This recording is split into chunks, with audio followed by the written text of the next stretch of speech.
Hi, my name is Brian Myers, and I'm a physician assistant here at Kaiser Baseline Primary Care.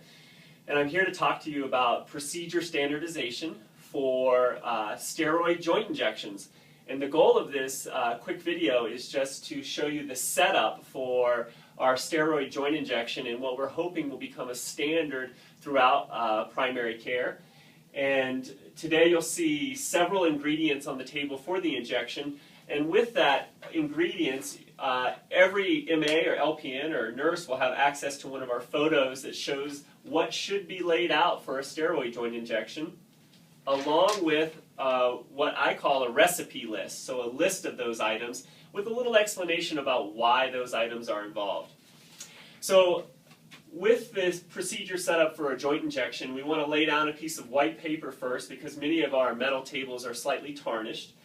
After that, you can lay the ingredients on top and logically organizing them and thinking about what ingredients require other items with them. For example, if you put out lidocaine, logically you can think through the process and say, I'm going to need a syringe. And if I need a syringe to put the lidocaine in, I'm going to need a needle. If I'm using a needle, I'm going to need something to clean the skin with, such as a ChloraPrep or an alcohol wipe.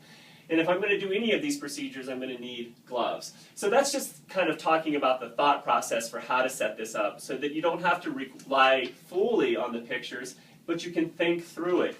So first of all, for joint injections, we want to have out a numbing agent, a steroid, in this case 80 milligrams of Depomedrol, bupivacaine, a syringe, a 25 gauge needle that's 1.5 inches long, and it's that long so that we can get into the knee joint or the shoulder joint, an alcohol swab so that we can wipe off the tops of our lidocaine and steroid prior to drawing them up, and then a ChloraPrep for cleaning the site at which we're going to inject.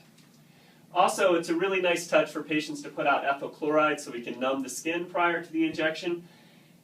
We'll need gloves for the provider to put on for the injection, as well as whenever any procedure is done, you need a bandage. So in this case, it's such a simple one, a small Band-Aid works. And for those of you who really like to make your providers happy, opening the Band-Aid so that they can apply it while their gloves are on is a really nice touch. And finally, a gauze sponge is very helpful for wiping off any blood prior to putting on the Band-Aid. So this is the procedure setup for the joint injection. I want to thank you for watching this, and thanks for doing your best to help us set up all the procedures the same way with all of these wonderful ingredients.